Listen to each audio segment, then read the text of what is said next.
নমস্কার বন্ধুরা, education culture YouTube চ্যানেলে তোমাদের প্রত্যেককে স্বাগত।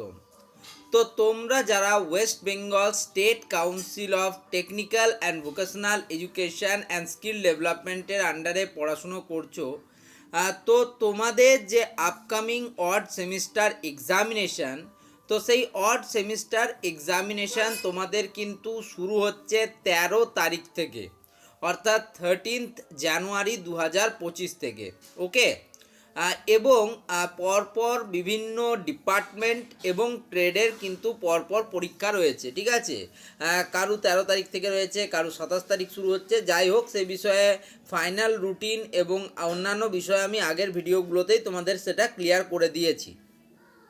তো তোমাদের অনেকেরই প্রশ্ন ছিল যে স্টেট কাউন্সিলের এই যে এক্সামিনেশন হয়, এন্ড সেমিস্টার এক্সামিনেশান, তো সেটা কীরকমভাবে হয়। তো দেখো, তোমাদের এন্ড সেমিস্টার এক্সামিনেশান টোটাল কিন্তু 60 মার্কসের হয়ে থাকে, ঠিক আছে। সেটা ফার্স্ট সেমিস্টার হোক, থার্ড সেমিস্টার হোক বা ফিফথ সেমিস্টার, অর্থাৎ প্রত্যেককে এন্ড সেমিস্টার থিওরি এক্সামিনেশন যেটা, সেটা কিন্তু 60 মার্কসের দিতে হয়।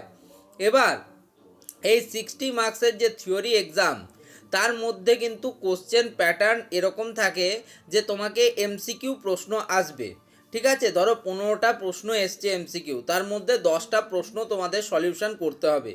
এবার এমসিকিউ এর যদি তুমি শুধুমাত্র সঠিক বিকল্পটি সঠিকভাবে নির্বাচন করো তাহলে 1 নাম্বার পাবে। তবে তোমাকে পুরোপুরি 2 নাম্বার পেতে গেলে তার যে উপযুক্ত ব্যাখ্যা বা সাপোর্টিং স্টেটমেন্ট যেটাকে ইংরেজিতে বলা হয়, সেটা দিতে হবে। সেটা না দিলে কিন্তু হবে না। অর্থাৎ তোমাকে কিন্তু উত্তর ঠিক এবং তার সাথে ঠিক করে সাপোর্টিং স্টেটমেন্ট দিতে হবে, তাহলে তুমি 2-এ 2 পাবে। তো তোমাদের 2 মার্কস এমসিকিউ এ থাকে, টোটাল 10টা এমসিকিউ তোমাকে করতে হয়, অর্থাৎ 2 × 10 অর্থাৎ 20 মার্কস। এরপরে যে বিষয়টা, সেটা হচ্ছে যে তোমাদের এমসিকিউ ছাড়া লং অ্যান্সার টাইপ কোশ্চেন্স থাকে, যে প্রত্যেকটা প্রশ্নের মান থাকে 8 এবং 5টা প্রশ্ন তোমাদের সলিউশন করতে হয়।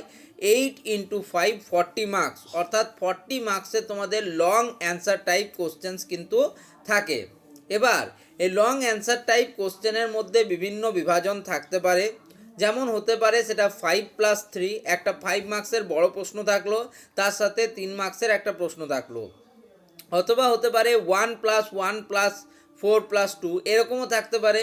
তো 8 মার্কসটা যে কোনোভাবে কিন্তু ডিভাইড হতে পারে, তার উপযুক্ত ব্যাখ্যা কিন্তু কোথাও দেওয়া নেই যে এটাই হতে হবে। এমনকি এমনও দেখা গেছে যে 8 মার্কসেরও কিন্তু একটা গোটা প্রশ্ন চলে এসেছে, ঠিক আছে। একটা প্রশ্নেরই প্রশ্নমান হচ্ছে 8। তো এরকমও কিন্তু প্রিভিয়াস দিনে বা প্রিভিয়াস তোমাদের যে পরীক্ষা হয়েছে সেখানে কিন্তু এসেছে। ওকে, তো এটাই তোমাদের বলবো। তো আপকামিং সেমিস্টারে তোমাদের যে থিওরি এক্সাম, সেখানে কিন্তু 60 মার্কসের তোমাকে থিওরি এক্সামের পেপার দিতে হবে, এক্সটার্নাল থিওরিটিক্যাল এক্সামিনেশন যেটাকে বলা হচ্ছে, তার জন্য। তো এই ভিডিওটা প্রত্যেককে শেয়ার করে দাও, প্রত্যেকটা বন্ধুবান্ধবকে, যাতে এই ভিডিওটার সাথে পরিচিত হয়, সেটা করার দায়িত্ব তোমাদের। তো এই ভিডিওটা এখানেই শেষ করছি। ধন্যবাদ সকলকে।